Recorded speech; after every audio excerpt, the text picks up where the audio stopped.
Assalamualaikum warahmatullahi wabarakatuh. Kabajamtootaaf jaalatamtoota hordoftoota maatii Abdussee Show baga nagaan jiraattan isiniin jedha. Hundi keessanuu hordoftootni yuutuubii kiyyaadha. Guyyaa lamman kana baay'ee na dhukkubaa ture akkuma feesbuukii irratti isinitti himaa ture. Alhamdulillah rabbiin kiyya narraa fuudhee hanga ta'e natti fooyya'ee jennaan isiniif deebi'eetiin jira. Har'a ajandaa waan baay'ee ofirraa qabna. Ajandaa Abdii Geetaachoo ijoolleen nyaachisuudhaaf akkuma Haacaaluu Hundeessaa otuutti duulanuu booda quba of nyaachuudhaan boo'ichaan intin jedhame kana fa'irraa dubbanna ammas wayyaaneen yookiin juuntaan jedhamaa jirtu Finfinnee to'achuu himamaa jira.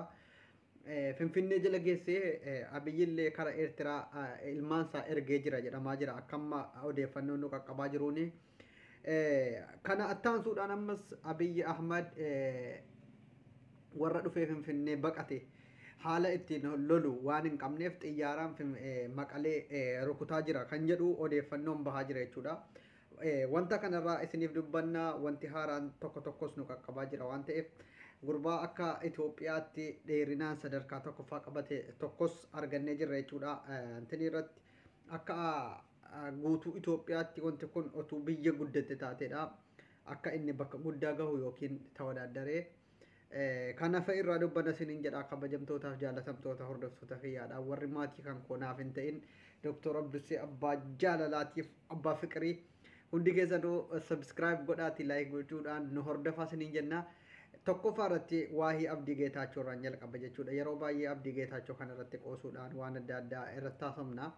Garuu dubbiin hammaataa dhufe waan jiruuf baay'ee tokko an viidiyoo inni eda laayivii irratti dabarse yeroon dhaggeeffadhu akka nama tokkotti wallaahi baay'een gaddee baay'ee natti dhagahame gurbaa kana nyaachisuudhaaf dhibbaan dhibbatti girrisaas haa ta'u biltsiginnaas haa ta'u gurbaa kana karan beekamne nyaachisuudhaaf irratti baay'ee shira guddaa wanti akkanaa qoosan seenaa.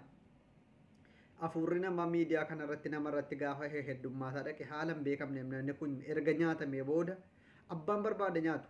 Siyaasatti dalagachuudhaaf Abdii Geetaachoo nyaachisuudhaaf cinqamaattu dhiisa haa jiraatu dhiisa rakkattootaaf haa jiraatu ani isinitti hima gurbaan kun borquba isin nyaachisa Haacaaluu Hundeessaa feerroo jirtuu jechuu jalqaba feerroo bituu kan jedhutti darbeettanii otuu itti duultanuu Haacaaluu Hundeessaa nyaachiftan Abdii Geetaachoo amma waa danuudhaan ani isa dhugumaa ergasii qoosaa adda addaa isa waa'ee kitaaba isaa kana saddii kana nan goone. Garuu gaafa isin qubna gara gootanii ijoolleen biltsiginnootaa sheekaa arrabsuudhaan waan adda addaa arrabsuudhaan beekamtanu ijoollee jimmaa ta'a Abdii Geetaachoo haddii kana irratti xiyyeeffattanii itti duultanu baay'ee tokko na gaddisiisa. Dhiisaa rakkattoota meeqatuyyuu Abdii eebbisaa jiru kan har'a suuqii banatanii ilmaan isaanii guddifataa jiran gurbaan kun waa ta'uun rakkattoota miidha malee waa tokko wanti inni Oromoodhaaf dabalu hin jiru. Abdiin Geetaachoo yoo jiraate qaawwa nama tokko duucha qaawwa rakkataa tokko duuchuu danda'a. Jireenya nama dhuunfaa keessaa baha. Kaleessa suuraa bilaak leevalii inni qabatee wajjiniin poostii gootanii jirtu. Innillee akka ifa godhetti akka anaanillee keessaan natti haasa'etti wanta kana namatuyyuu suuraa kaasee ergeef naabitii naafidii kottu jennaan kanaa jecha jedhu argisiisuudhaaf qabee suuraa ka'ee ergeef. Waa tokko wanti kun waan namni naabitii kottu jedhan namaa erguudhaaf wanti haddii kana isin akka abbachiise Abdii Geetaachoo eenyunuu dhugaa oolta akka nama takkaa dhugaatii dhugee hin beekne ajandaa godhattee bilaak leebalii maal ta'e no waan akkasii ajandaa godhatanii irratti hin duulinaa. Basaasaan durumaa birrii ijoollee irraa guureen birrii miiliyoonni meeqa yootti ergame akkana godhee birrii isa sanaan dhugaa ooleetti yarra katoo ofirra shaan basaastuun ofiisiitii basaastuun beekamtuu jechuudha.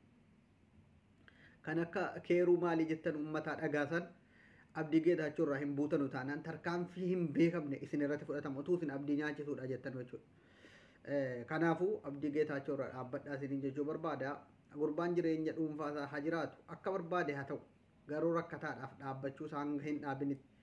Siyaasa immoo keessa hin jiru jedhee isinitti hime hanga gaafa ragaa qabatamaa wajjin basaasummaa isaa argitanii abdiin basaasaadha ebeluun basaasee jettanii fiddanii dhiyeessina sanutti abdiin basaasaadha. Inaaffaadhaan dhugaan isinitti hima Abdii Geetaachoo uummatatu amanee birrii itti erge rakkataa gargaari jedhe. Abdii Geetaachoo uummata jaallate miidiyaa kanarratti ati yeroo dhibba yoo iyyite birrii 10,000 namni sitti ergee rakkataa kanaaf geessi jedhan jiru waannaan uummata biratti amanamummaa qabaachuu Abdii Geetaachootu isin sukkaarse.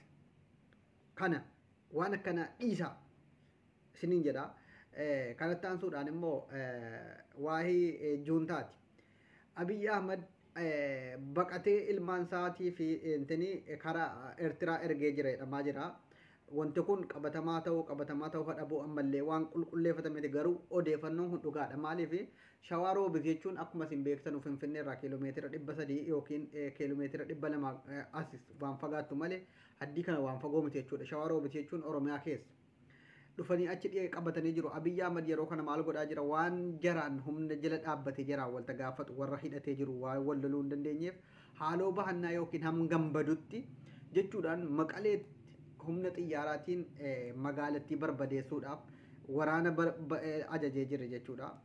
Kanaafuyyuu dhumaatii biltsiginnaadha rabbi nu argisiisu jennee iyyaa jirra waan ta'eef dhumaatii biltsiginnaa arginu malee rabbiin hin jedhu. Jawaar Mahammadis akkuma isiniin jedhe yaa Oromoo innamal a'maalu binniyyaa wa innamaa likulli imri'in maa nawaa jedha Rasuulli salaatu wassalaam. An dhibbatti waan kana amaneen jira. Amanii hin fayyitaa akkuma jar jedhan Jawaar Mahammad yeroo dhihootti bahee kan inni uummata isaatii wajjin istiraateejii biyyattiin ittiin deemuu qabdu biyya amma gadalii keessa lixxee jirtu kan yeroo gabaabaa keessatti Jawaar Mahammad mana hidhaatii bahee noobeelii addunyaa irratti badhaafame biyya diigamtee Sooriyaadhaa achi taatee yoomuu deebi'uu hin dandeenya kana yeroo gabaabaatti Oromiyaadhaaf hin dhiphatina. Oromiyaan waggaa meeqaa saamamtee baduu hin dandeenye qabeenyi Oromiyaa keessaa Itoophiyaa guutuudhaaf ga'a. Goomma of qofittiidhaaf itti fayyadamte ilmaan siyyuu baqattummaarraa hambisee Itoophiyaanuyyuu kara Oromiyaatti baqattee tartiibaan kabajjee aadaaf afaan safuu Oromoo kabajjee akkasiin keessa jiraattu abdiin qaba. Jawaar wanta kana hin godha jedheen amana. Mana hidhaarraa bahee mana fincaaniitiif mana hidhaatti nafan isiniin jedhaa turre yeroo baay'ee. Kanaafuyyuu Jawaar Mahammad yeroo dhiyootti ni baha. Hundi keessanuu du'aa uumaan yaa Rabbi jawwee keenya nuuf baasi jedha. Du'aa godhaafin isiniin jedha.